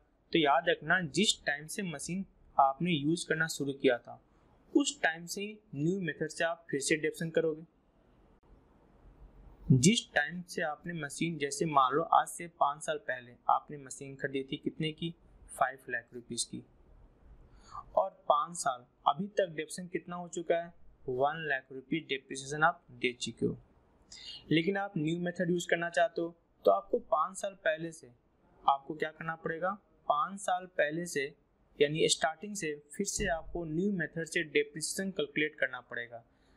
यानी फिर से आपको 5 लाख रुपीज पर 5 साल का डेप्रिसिएशन देना पड़ेगा न्यू मेथड से। अब मेथड से डेप्रिसिएशन दिया तो कितना आ गया, 120 आ गया। यानी गौर कर लो, डेप्रिसिएशन आपने कितना दिया था, 1 लाख रुपीज, जबकि आपको डेप्रिसिएशन देना कितना चाहिए था, 120, यानी 20 आप और दोगे। ठीक ना, तो इनकी क्या हो जाएगी आगे, deficiency should be debited to the statement of profit and loss of the year in which method of deduction is charged। जैसे 5 लाख रुपीज में से 1 लाख चला गया तो आपकी एसेट कितनी बच रही है, 4 लाख रुपीज बच रही है। दूसरा मैं बात करता हूँ, 5 लाख में से क्या चला गया, 120 चला गया न्यू मेथड के अकॉर्डिंग, तो आपकी एसेट बचनी कितनी चाहिए, 380, यानी आपको 20,000 रुपीज और देना पड़ेगा डेप्रिसिएशन। इनकी क्या हो जाएगी, profit and loss account year कितना, 20,000, और टू फिक्स एसेट कितना, 20,000, यानी फिक्स एसेट 20,000 और कम हो जाएगा। हो सकता है सरप्लस हो जाए। एग्जाम्पल में फिर से लेता हूँ, अभी तक चीज कितनी की थी, 5 लाख रुपीज की, और आपने डेप्रिसिएशन, तो 5 लाख का 1 लाख रुपीज चला गया, आपके पास क्या बच गया, 4 लाख रुपीज बच गया। जब आपने न्यू मेथड से कैलकुलेट किया, याद है ना मेथड, जब आप न्यू मेथड यूज करते हो तो शुरू से ही कैलकुलेट करना पड़ता है, और डेप्रिसिएशन क्या निकल के आया, सिर्फ और सिर्फ 70,000 निकल के आया। यानी आपकी एसेट कितनी बची हुई है, 4,30,000 बची हुई है। लेकिन पुराने मेथड में तो चीज़ कितनी हो चुकी थी, 4 लाख रुपीज़ हो चुकी थी, जबकि होना क्या चाहिए मेरा एसेट 430 होना चाहिए, यानी एसेट को बढ़ाना है, हमें सरप्लस करना है। एसेट क्या होता है, डीआर, और डीआर कैसे बढ़ता है, डीआर से बढ़ता है। इनकी क्या हो जाएगी, fix asset account DR to profit and loss कितना हो जाएगा 30,000 और कितना हो जाएगा 30,000। तो ये बातें हैं। फिर से मेरी बात सुनो, अगर डेप्शन की मेथड आप चेंज करना चाहते हो तो 3 बातें वजह होनी चाहिए। वजह क्या क्या होना चाहिए, या तो कंप्लायंस ऑफ कंपनी लॉ, या फिर कंप्लायंस ऑफ अकाउंटिंग स्टैंडर्ड, या फिर बेटर प्रेजेंटेशन। ठीक ना, ये 3 बातें हैं तो चेंज कर सकते हो, अदरवाइज चेंज नहीं कर सकते। दूसरी बात ये है कि चेंज करने के लिए आपको डेप्शन फिर से कैलकुलेट करना पड़ेगा, वही स्टार्टिंग पॉइंट से, जिस डेट से आपने ओल्ड डेप्शन दिया था स्टार्टिंग से। आप कंपेयर करोगे, अगर एसेट की वैल्यू क्या हो जाए, कम हो जाए, तो आपको क्या करना पड़ेगा, उतना और डेप्शन देना पड़ेगा। अगर वैल्यू क्या हो जाए, बढ़ जाए, तो उतना क्या होगा, आपको प्रॉफिट लॉस से वापस मिल जाएगा। इनकी क्या हो जाएगी, fix asset account DR to profit and loss account. ठीक है ना। आइए देखते हैं कुछ शॉर्ट क्वेश्चन देखते हैं। Name of the accounting standard which govern depreciation. कौन सा अकाउंटिंग स्टैंडर्ड डेप्रिसिएशन को गवर्न करता है, कौन सा अकाउंटिंग स्टैंडर्ड 6 पूछ सकता है आपसे। डेप्रिसिएशन कौन सा अकाउंटिंग स्टैंडर्ड बताता है, accounting standard 6। Mention any 2 causes of depreciation, wear and tier. मतलब आप किसी भी एसेट को अगर कंटिन्यूअस क्या करोगे, यूज करोगे, तो सिंपल सी बात है, उस एसेट की वैल्यू क्या हो जाएगी, कम हो जाएगी। कम नहीं होगी तो उसकी एफिशिएंसी धीरे धीरे क्या हो जाएगी, कम हो जाएगी। और क्या हो सकता है, expiration to the legal right. अगर आपने कोई लीगल राइट लिया है तो legal right particular time period के लिए होता है, 2 साल 3 साल 5 साल 6 साल। टाइम पीरियड के बाद क्या होगा, लीगल राइट खत्म हो जाएगा। है तो आपके लिए एक्सपेंस है, तो क्या करना पड़ेगा, आप उसे डेप्शन के रूप में शो करोगे। कहता mention any 2 points showing need for डेप्शन। डेप्शन क्यों देते हैं, सिंपल सी बात है, डेप्शन देंगे तभी तुम्हारा क्या निकलेगा, एक्चुअल कॉस्ट निकलेगा। एक्चुअल कॉस्ट निकलेगा तभी तो क्या निकलेगा, एक्चुअल प्रॉफिट निकल के आएगी। दूसरी बात ये होती है कंपल्सरी होता है, तो लीगल कंप्लायंस भी है कि डेप्शन तो आपको देना ही पड़ेगा। What is the effect of डेप्शन on the profit loss. डेप्शन दोगे तो प्रॉफिट क्या दिखेगा आपका, कम सो होगा। कहता है इज द डेप्शन कैश एक्सपेंस। नहीं, डेप्शन कैश एक्सपेंस नहीं होता। कौन सा एक्सपेंस होता है, नॉन कैश एक्सपेंस होता है। आइए देखते हैं नेक्स्ट क्वेश्चन। कहता which method of depreciation is recognized by the income tax. Income tax किस मेथड की बात करता है, ये क्वेश्चन भी आपसे पूछ सकता है। तो कौन सी मेथड की बात करता है, रिटेन डाउन वैल्यू मेथड की बात करता है। याद है की बात ना, यानी कंपनी में अकाउंट डिपार्टमेंट अलग होता है और इनकम टैक्स डिपार्टमेंट अलग होता है। तो अगर हम बात करें अकाउंट डिपार्टमेंट, वो तो आप कोई भी मेथड यूज करो, लेकिन जब बात किसकी होगी, इनकम टैक्स रिटर्न फाइल करने की बात होगी, तो आप डेप्शन कैसे देना पड़ेगा, आपको रिटेन डाउन वैल्यू मेथड के अकॉर्डिंग आपको डेप्शन देना पड़ेगा। डेप्रिसिएबल कॉस्ट क्या होता है, वो कॉस्ट जो कि डेप्रिसिएट होगा उसे हम क्या बोलते हैं, डेप्रिसिएबल कॉस्ट बोलते हैं। आपको याद है एक बार हम एक बात कर रहे थे, 5 लाख रुपीज की चीज थी और अंत में क्या बचने वाला है, 50,000 रुपीज बचने वाला है। तो डेप्शन 5 लाख पर नहीं लग रहा है, डेप्शन किस पर लग रहा है, 4,50,000 पर लग रहा है। तो डेप्रिसिएबल कॉस्ट वो कॉस्ट होता है जिस पर क्या लगने वाला है, डेप्रिसिएशन लगने वाला है। कहता what expense are include in depreciation depreciable cost. क्या क्या चीजों पर ध्यान देना पड़ेगा जब हम डेप्रिसिएबल कॉस्ट निकालेंगे, तो याद है ना, purchase price, cost of transportation, cost of installation, ये सब के सब क्या होते हैं, उस एसेट की वैल्यू होती है। तो ये सब के सब क्या हो जाएंगे, आपके डेप्रिसिएबल कॉस्ट हो जाएंगे। कहता है give the formula for calculating annual depreciation under the straight line method. देखो या तो रेट दिया हो तो रेट हम किस पर यूज करते हैं, ओरिजिनल कॉस्ट पर। अगर रेट ना दिया हो तो सिंपल सी बात है, मेथड क्या था आपका, हिस्टोरिकल कॉस्ट। हिस्टोरिकल कॉस्ट कितनी थी आपकी, 5 लाख रुपीज। स्क्रैप वैल्यू, मान लो स्क्रैप वैल्यू कितना आपका, 40,000 रुपीज। और इकोनॉमिक लाइफ मान लेते कितना आपका, 10 ईयर। तो ये तरीका होता है स्ट्रेट लाइन मेथड में डेप्रिसिएशन देने का। आपका हर साल क्या निकल के आएगा, 46,000। तो फॉर्मूला क्या हो गया आपका, historical cost minus scrap value और डिवाइड किससे करोगे, इकोनॉमिक लाइफ से। Under which method the amount of division goes on decreasing every year. मैंने कहा था ना, रिटेन डाउन वैल्यू मेथड में क्या होता है, डेप्रिसिएशन हर साल डिक्रीज करते जाता है। जैसे मान लो आपने कोई 100 का चीज परचेज किया, इस पर 10% डेप्रिसिएशन, 100 का 10% कितना होगा 10, तो ये कितना हो गया आपका 90। नेक्स्ट ईयर किस पर लगेगा 90 पर, 90 का 10% कितना हो गया 9, अब कितना हो गया 81। फिर से क्या निकालोगे इसका 10%, 10% कितना हो गया आपका 8.1। तो क्लियर है ना, हर साल डेप्रिसिएशन क्या हो रहा है आपका अमाउंट चेंज होते जाता है। रेट तो फिक्स है लेकिन अमाउंट क्या हो गया चेंज होते जा रहा है डिक्रीजिंग। तो ये क्या हो गया आपका रिटन डाउन वैल्यू में ऐसा होता है, डेप्रिसिएशन क्या होता है हर साल डिक्रीज करते जाता है। आइए अब देखते हैं मल्टीपल चॉइस क्वेश्चन। कहता what is the gradual decrease in the value of fix asset due to the wear tear usage obsolescence, उसे हम क्या बोलते हैं याद है ना डेप्रिसिएशन बोलते हैं। विच of the following accounting standard govern depreciation, accounting standard 6। Term use for natural resources, मैंने कहा था ना नेचुरल रिसोर्सेज के लिए हम कौन सा वर्ड यूज करते हैं डिप्रिसिएशन वर्ड यूज करते हैं। नेक्स्ट देखते हैं the formula of calculating annual depreciation by the fixed instalment method, याद है ना फिक्स्ड इंस्टॉलमेंट मेथड का नाम क्या होता है स्ट्रेट लाइन मेथड।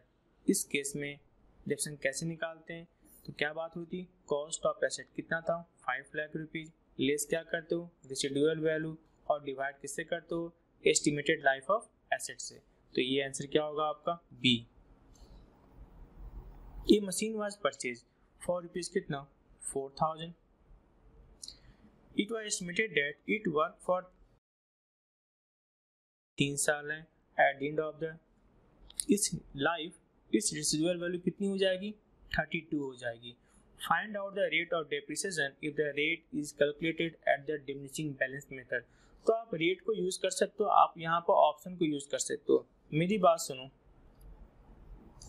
चीज कितने की थी 4000, डेप्रिसिएशन का रेट कितना है हमें नहीं पता, हमें तो चूज करना है। चलो आपने एक बार चूज करके देखते हैं 80%, तो 40,000 का 80% डेप्रिसिएशन दोगे तो अंत में क्या बचेगा 20% बचेगा एक साल बाद। फिर नेक्स्ट ईयर फिर से क्या दोगे 80%, क्या बचेगा आपके पास 20% बचेगा। फिर नेक्स्ट ईयर क्या दोगे आप 80%, तो क्या बचेगा 20% बचेगा, क्योंकि बात बचने की थी अंत में क्या बच रहा है, तो हम तो 80% डेप्रिसिएशन देंगे, बचेगा तो कितना 20% बचेगा। फर्स्ट ईयर ये बचेगा, सेकेंड ईयर ये बचेगा और थर्ड ईयर ये बचेगा। आइए कैलकुलेट करते हैं 0 0 0 0 0 0, ये 0 ये 0 ये 0 ये कितना हो गया 4 × 2 यानी कितना हो गया आपका 32, यानी आंसर क्या होगा आपका 80%। मैं आपको समझाने की कोशिश करता हूँ, कोई भी चीज़ क्या होती है अपने आप में 100 होती है। फर्स्ट ईयर कितना चला गया 80 चला गया, तो बच कितना गया 20। फिर ये चीज़ अपने आप में क्या है 100 है, ठीक ना, चला कितना जाएगा 80%, बचेगा कितना 20%। तो बात बचने की थी, हमारे पास बचेगा कितना 32 रुपीज़। तो मान लेते हैं चीज़ कितने की थी 4000 की थी, 80% डिप्रिशिएट हो गया तो बचेगा कितना 20%, कितना हो जाएगा आपका 800। अब ये अपने आप में फिर से क्या 100, नेक्स्ट ईयर फिर से क्या होगा डेप्रिसिएशन कितना होगा 80%, तो क्या बचेगा 20%, तो फिर से कितना हो गया आपका 160। अब नेक्स्ट ईयर फिर से डेप्रिसिएशन दोगे 160 का 80%, तो बचेगा कितना 20%, तो क्या बचा मेरे पास 32, यानी सही था रेट कितना होगा 80% होगा। अगर 80% पर ये आंसर नहीं आता फिर आप और मेथड यूज करके देख लेते हैं, 70% पर चेक करते, 60% पर चेक करते, 75% पर चेक करते। अगर आप 70% पर चेक करते तो बचता कितना 30%, अगर आप 75% पर चेक करते तो बचता कितना 25%, अगर आप 60% पर चेक करते तो बचता कितना आपका 40%। हमें तो बचना निकालना था ना, ठीक है, यानी आंसर क्या होगा आपका 80%। नेक्स्ट देखते हैं question number 6। Provision for depreciation on the fixed asset made in the profit loss account of the accounting year will be deducted in the balance sheet from कहता provision for depreciation on fixed assets। तो simple सी बात है, ये balance sheet में जब show करते हैं ना तो क्या करते हैं, बुक वैल्यू में से कम करके शो किया जाता है। यानी जब आप बैलेंस शीट बनाते हो तो जब जैसे मान लो आपने बनाया बिल्डिंग और लेस क्या करते हो, प्रोविजन फॉर डेप्रिसिएशन हम लेस करते हैं। किससे लेस करते हैं, बुक वैल्यू से क्या करते हैं, लेस करते हैं। नेक्स्ट देखते हैं, under annuity method the amount of depreciation. याद रखिएगा हर साल क्या आता है, एन्युटी मेथड में भी हर साल डेप्रिसिएशन के अमाउंट क्या होता है, फिक्स होता है। नेक्स्ट बात करते हैं, depreciation is a process of, किस चीज का प्रोसेस होता है, वैल्यूएशन ऑफ एसेट नहीं, distribution of cost. Valuation and distribution of cost, मेरी बात सुनो, वैसे तो आंसर कितना होता, डिस्ट्रीब्यूशन ऑफ कॉस्ट होता है, लेकिन हमारे पास दोनों ऑप्शन दिया हुआ है, वैल्यूएशन ऑफ एसेट भी दिया हुआ है और डिस्ट्रीब्यूशन ऑफ एसेट भी दिया हुआ है। सिंपल सी बात है, आप एसेट की वैल्यू को क्या करोगे, डिस्ट्रीब्यूट करोगे, तो अंत में क्या होगा, वैल्यू भी तो क्या होगा, चेंज होगा। तो आंसर क्या हो जाएगा आपका, सी। नेक्स्ट देखते हैं, under the straight line method of charging depreciation the amount of depreciation. पता है ना, स्ट्रेट लाइन मेथड में डेप्रिसिएशन के अमाउंट हर साल क्या होता है, सेम रहता है, remain constant every year. Which one of the following is not causes the depreciation, किस कारण से डेप्रिसिएशन नहीं होता, वियर टीयर से होता है, ऑब्सोलेंस से होता है, इफ्लक्स ऑफ टाइम, टाइम जैसे जैसे बीतते जाएगा चीज वैसे वैल्यू क्या होती जाएगी, कम होती जाएगी।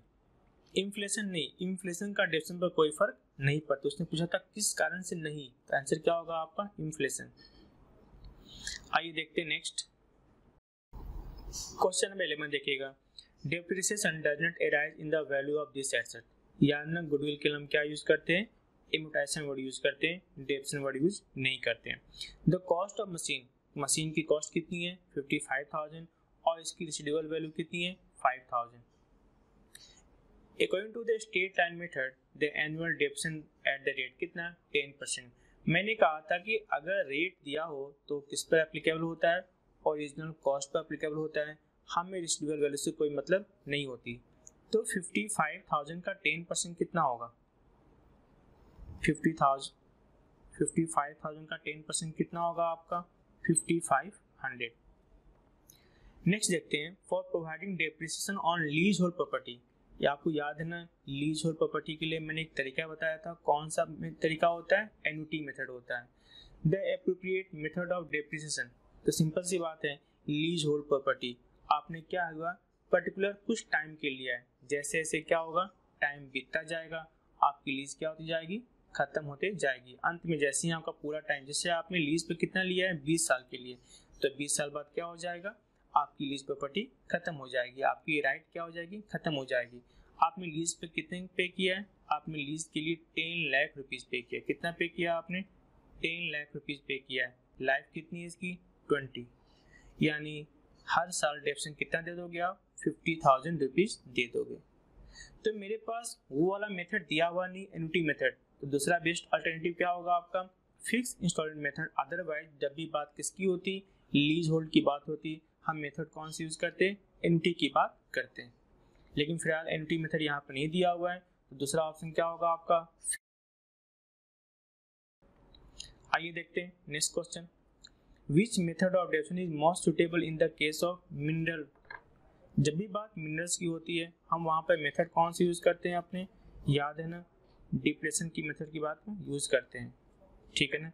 जब भी बात किसकी होगी, फॉरेस्ट की बात होगी, जब भी बात किसकी होगी, नेचुरल रिसोर्सेज की बात होगी, हम किस मेथड की बात करेंगे, डिप्रेशन मेथड की बात करेंगे। Which of the following asset is not subject to depreciation, किस पर डेप्रिसिएशन नहीं लगता, आपको याद है ना, प्लांट पर लगता है, लीज होल्ड लैंड, ठीक ना, लगता है, गुडविल पर भी लगता है, लेकिन इसका नाम डेप्रिसिएशन नहीं होता, क्या होता है यहाँ पर, इम्यूटेशन होता है। यानी किस पर नहीं लगता, गुडविल पर डेप्रिसिएशन वर्ड यूज नहीं करेंगे, क्या वर्ड यूज करेंगे, इम्यूटाइजेशन वर्ड यूज करते हैं। आइए देखते हैं next, depreciation is a process of, किस चीज का प्रोसेस है, a apportionment of the cost of asset over its useful life. सही बात है, हम क्या करते हैं, कॉस्ट को उसके यूजफुल लाइफ में क्या करते हैं, डिस्ट्रीब्यूट करके डेप्रिसिएशन का नाम देके हम उससे प्रॉफिट लॉस अकाउंट पे लेके जाते हैं। Profit and loss on depreciation fund investment is transfer. Profit and loss on depreciation fund investment is transfer. आपको पता है डेप्रिसिएशन फंड इन्वेस्टमेंट में पैसा किसका लगा हुआ था, डेप्रिसिएशन फंड का लगा हुआ था। तो ये प्रॉफिट होगा या लॉस होगा, उसका फर्क किस पे पड़ेगा, डेप्रिसिएशन फंड पे पड़ेगा। यानी आंसर क्या होगा आपका 17 का सी। याद रखिए बात ना, डेप्रिसिएशन फंड इन्वेस्टमेंट में पैसा किसका लगा हुआ था, डेप्रिसिएशन फंड का लगा हुआ था। तो कल को जो भी प्रॉफिट होगा, जो भी लॉस होगा, वो किसका होगा, डेप्रिसिएशन फंड का होगा। आइए देखते हैं next. Amortisation refer to the write off, किसके लिए वर्ड यूज होता है, इनटेंजिबल एसेट के लिए यूज होता है। In which of the following method of depreciation the amount of depreciation does not change from year to year. ठीक ना, कहता है in which of the following method depreciation amount change नहीं होता, किस में चेंज नहीं होता, याद है ना, machine hour rate, written down value method, annuity method. याद है एन्युटी मेथड में हर साल क्या होता है, डेप्रिसिएशन का अमाउंट क्या होता है, सेम होता है। या फिर एक और ऑप्शन था स्ट्रेट लाइन मेथड, लेकिन वो ऑप्शन यहाँ पर अवेलेबल नहीं है। यानी आंसर क्या होगा आपका D. In which of the following method of depreciation the amount of depreciation does not remain constant, यानी कांस्टेंट नहीं रहता। आपको याद है वो कौन सा मेथड होता है आपका, एन्युटी मेथड में क्या होता है आपका, कांस्टेंट होता है। स्ट्रेट लाइन मेथड में क्या होता है आपका, कांस्टेंट होता है। डिप्लेशन मेथड आप यूज करोगे उसके अकॉर्डिंग क्या होगा, डेप्रिसिएशन होगा, यानी यहाँ पर कांस्टेंट नहीं रहता। आइए देखते हैं नेक्स्ट क्वेश्चन। कहता in which of the following method the asset appear at the original cost throughout it life. हम एसेट क्या करते हैं, ओरिजिनल कॉस्ट पर शो करते हैं। याद है वो वाली बात, डेप्रिसिएशन फंड जो कि हमने अंत में एसेट को क्या किया था, कैंसिल किया था। जब आप डेप्रिसिएशन फंड मेथड यूज करते हो तो वहां पर डेप्रिसिएशन अकाउंट दिया टू एसेट नहीं होता, वहां पर एंट्री क्या होती है, डेप्रिसिएशन अकाउंट दिया टू डेप्रिसिएशन फंड। तो ऐसे केस में क्या होगा, एसेट आपके ओरिजिनल कॉस्ट पर शो किया जाता है। आइए नेक्स्ट देखते हैं। Question number 22, A plant was purchase. आपने प्लांट कितने परचेज किया, 1,25,000। इसकी लाइफ कितनी है, 10 ईयर, और अंत में कितना बच जाएगा, ये 10,000 बच जाएगा। पूछ रहा under which method depreciation the depreciation in the first year will be highest. किस मेथड में डेप्रिसिएशन क्या होगा, फर्स्ट ईयर हाईएस्ट होगा। तो याद रखना sum of the year digit method में फर्स्ट ईयर डेप्रिसिएशन क्या होता है, सबसे अधिक होता है। सारे मेथड में कोई भी मेथड यूज करोगे सबसे अधिक डेप्रिसिएशन कब होता है, किस मेथड में होता है, sum of the year digit method. मैं आपको सॉल्व को दिखाता हूँ कैसे निकालते हैं इसमें।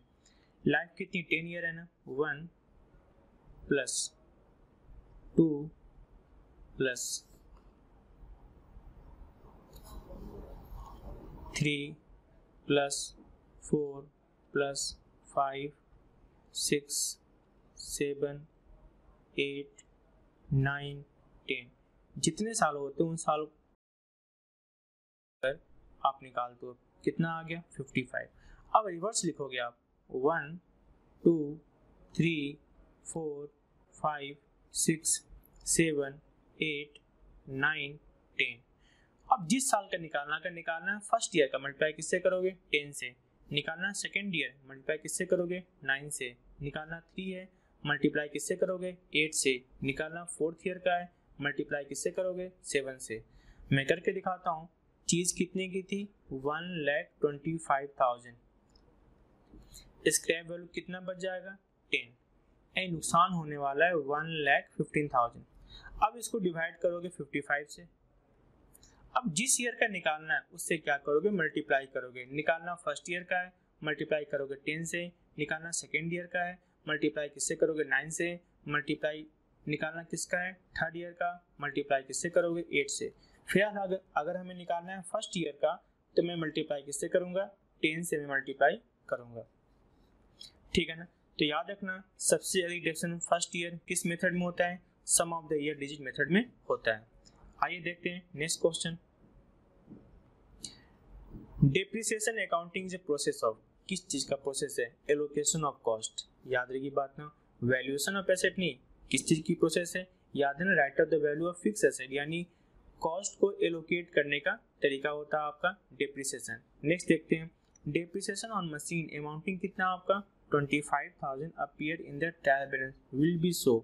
कहाँ शो करोगे आपका? सिंपल सी बात है, डेप्रिसिएशन आपके लिए क्या होता है? लॉस होता है, और लॉस सबके सब ट्रांसफर कहाँ होते हैं? प्रॉफिट एंड लॉस अकाउंट में। तो ये भी ट्रांसफर कहाँ हो जाएगा? प्रॉफिट एंड लॉस अकाउंट में। Depreciation on fix asset is कौन सा एक्सपेंडिचर है? सिंपल सी बात है, डेप्रिसिएशन कहाँ से होता है? प्रॉफिट लॉस अकाउंट में। और जो भी प्रॉफिट लॉस अकाउंट में शो होता है वो कौन सा एक्सपेंडिचर होता है? रेवेन्यू एक्सपेंडिचर होता है। नेक्स्ट देखते हैं question number 26, the amount of depreciation in case of annuity method. इसमें हर साल क्या रहता है आपका? सेम रहता है, fix for all year. In mines and query which of the following method of depreciation is use. याद रखिएगा, माइंस, कोलवेरीज, जितनी भी नेचुरल रिसोर्सेज होते हैं उसके लिए हम कौन सी बात करते हैं? डिप्लेशन की बात करते हैं। डेप्रिसिएशन क्या होता है? एक प्रोविजन है, प्रॉफिट है, रिजर्व है, या none of these.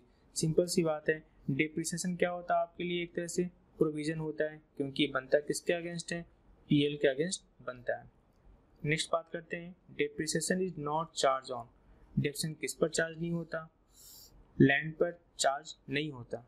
Question number 30 देखिएगा, क्या लिखा हुआ है? The amount of depreciation remain same. किस मेथड में सेम रहता है? ओरिजिनल कॉस्ट मेथड में क्या रहता है? सेम रहता है। The balance become zero. किस मेथड में अंत में बैलेंस क्या होता है? जीरो। मैंने कहा था ना, फिक्स इंस्टॉलमेंट मेथड, उसमें बैलेंस हमेशा क्या होता है? अंत में जीरो हो जाता है। नेक्स्ट देखते हैं क्वेश्चन नंबर 32, डेप्रिसिएशन क्या है? Allocation of cost in estimated life of asset होता है। डेप्रिसिएशन इज कैलकुलेटेड, किस पर कैलकुलेट किया जाता है आपका? मार्केट प्राइस, कॉस्ट प्राइस, या बुक वैल्यू। याद रखना, हम डेप्रिसिएशन कैलकुलेट किस पर करते हैं? जो बुक में शो होता है उस पर डेप्रिसिएशन दिया जाता है, यानी बुक वैल्यू पर डेप्रिसिएशन दिया जाता है। 34, depreciation on plant machinery under income tax act. याद रखिएगा, इनकम टैक्स एक्ट किस मेथड की बात करता है? रिटन डाउन वैल्यू मेथड की बात करता है। आइए देखते हैं क्वेश्चन नंबर 35, टेम्पोररी राइज और fall in the price of assets. इसको हम क्या बोलते हैं? फ्लक्चुएशन बोलते हैं। प्राइस बढ़ जाना या घट जाना, वो क्या होता है? फ्लक्चुएशन होता है। Economic factor caused depreciation are. Economic factor कौन से होते हैं? Wear and tear, passages of time. याद रखना, ऑप्शंस क्या होता है? एक इकोनॉमिक फैक्टर होता है, यानी ना चाहते हुए भी आपकी चीज़ बेकार हो जाती है। अगर कोई नया टेक्नोलॉजी आ जाता है तो पुरानी टेक्नोलॉजी वाली मशीन क्या हो जाती है? बेकार हो जाती है। यानी आपके चाहने ना चाहने, यूज़ करने ना यूज़ करने की वजह से कोई फ़र्क नहीं पड़ता। टेक्नोलॉजी चेंज हो गया तो आपकी नई मशीन रखी रखी क्या हो जाती है? बेकार हो जाती है। यानी ऐसा क्या होगा आपका? ऑब्सोलेंस। नेक्स्ट देखिएगा 37, accumulated depreciation is example of expense है, अनरिकॉर्डेड रेवेन्यू है, या फिर कॉन्ट्रा अकाउंट है। तो याद रखना, आपके लिए क्या ये? कॉन्ट्रा अकाउंट है। इनकी क्या हो जाती है? डेप्रिसिएशन अकाउंट दिया to provision for depreciation, contra account होता है। 38 देखना, appropriate method of depreciation to be adopted in case of livestock. याद ना, लाइव स्टॉक के लिए मैंने क्या बताया था? हम कौन सी यूज करेंगे? Retirement method, depletion method, inventory method, या फिर अप्रेजल मेथड। तो 38 का आंसर क्या होगा? Appraisal method. बढ़ेगी या घटेगी, हम हर साल क्या करेंगे? रीवैल्यूट करेंगे, अप्रेजल करेंगे। अगर बढ़ेगी तो कोई फर्क नहीं पड़ेगा, अगर इसकी वैल्यू क्या हो जाती है? कम हो जाती है, तो जितनी वैल्यू कम हो जाएगी उतना हम डेप्रिसिएट कर देंगे। In sinking fund method of depreciation the amount of depreciation कहता है रिमेन कांस्टेंट ओवर ईयर। हाँ, डेप्रिसिएशन के अमाउंट तो क्या होता है आपका? कांस्टेंट ही रहता है। नेक्स्ट बात करते हैं क्वेश्चन नंबर 40, कहता है in which method of depreciation asset account is debited with interest. याद है, इंटरेस्ट की बात तो किस में आती है? एन्युटी मेथड में आती है। क्वेश्चन नंबर 41 देखिएगा, which method of depreciation has been specially design to provide fund for replacement of assets. याद है, डिप्रेशन की बात नहीं होती, स्ट्रेट लाइन की बात नहीं होती, किसकी बात होती है आपकी? Depreciation fund method. हम फंड क्रिएटिंग क्यों करते हैं? क्योंकि टाइम आने के बाद हम न्यू मशीन परचेज कर सके उस फंड से। आइए देखते हैं next question number 42, the cost of machine having a life कितनी है इसकी? 5 ईयर। कॉस्ट कितनी है इसकी? 1 लाख रुपीज। स्क्रैप वैल्यू कितना है? 10,000। The amount of depreciation in the first year under the sum of the digit method. याद है डिजिट मेथड 5 साल है ना? 1 + 2 + 3 +4 +5 कुल कितना हो गया आपका 15। और फिर रिवर्स लिखते हैं 1 2 3 4 5। अगर निकालना है फर्स्ट ईयर का तो मल्टीप्लाई किससे करना पड़ेगा 5 से करना पड़ेगा। मेरी कॉस्टिंग कितनी थी 1 लाख रुपीज और अंत में क्या बच जाएगा 10,000। डिवाइड किससे करना होता है 15 से यानी टोटल से, और मल्टीप्लाई जिस ईयर का आपको निकालना है, हमें निकालना किसका है फर्स्ट ईयर का, तो मल्टीप्लाई किससे करोगे 5 से। अगर निकालना होता है थर्ड ईयर का तो मल्टीप्लाई किससे करता है 3 से। अगर निकालना होता है फोर्थ ईयर का तो मल्टीप्लाई किससे करता है 2 से। मुझे यहाँ निकालना किसका है फर्स्ट ईयर का, तो मल्टीप्लाई किससे करूँगा आपको 5 से। तो ये कितना है 90 को डिवाइड करोगे 15 से तो क्या निकल के आएगा आपका 6, यानी आंसर कितना होगा आपका 30,000। क्लियर है ना, आंसर कितना होगा आपका 30,000।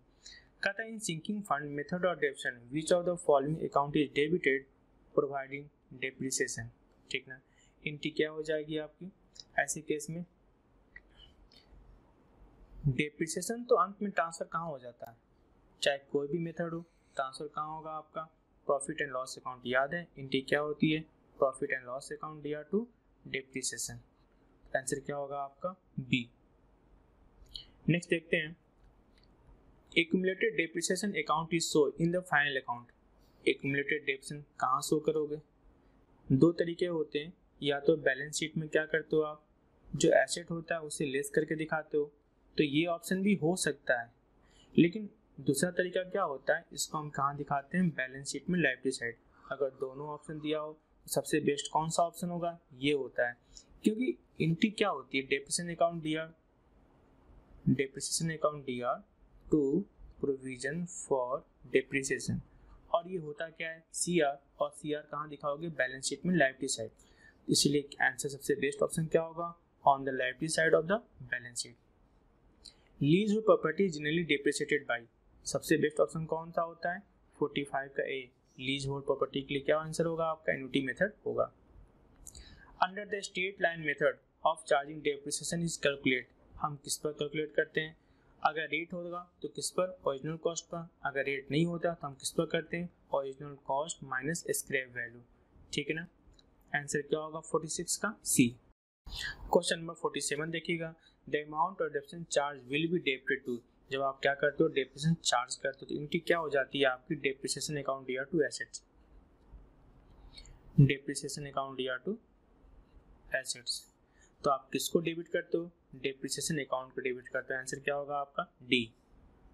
द टर्म डिप्लेशन वर्ड हम किसके लिए यूज करते हैं, याद ना नेचुरल रिसोर्सेज यानी वेस्टिंग एसेट के लिए हम क्या वर्ड यूज करते हैं डिप्लेशन वर्ड यूज करते हैं। आइए देखते हैं नेक्स्ट क्वेश्चन। क्वेश्चन नंबर 49 देखिएगा revolution method of depreciation is generally use in case of, किसमें यूज होता है लूज टूल्स में यूज होता है revolution method. Depreciation on fix assets क्या होता है आपका रेवेन्यू एक्सपेंडिचर होता है। The amount of depreciation in case of annuity method, हम एन्युटी मेथड में डेप्रिसिएशन का अमाउंट हर साल क्या होता है फिक्स होता है, फिक्स फॉर ऑल ईयर। आइए देखते हैं last question. In mines and queries which of the following method of depreciation is use, याद ना जब भी नेचुरल रिसोर्सेज की बात होगी आप समझ जाना किस मेथड की बात हो रही है, आपकी डिप्लेशन मेथड की बात हो रही है। ठीक है ना, ओके थैंक यू।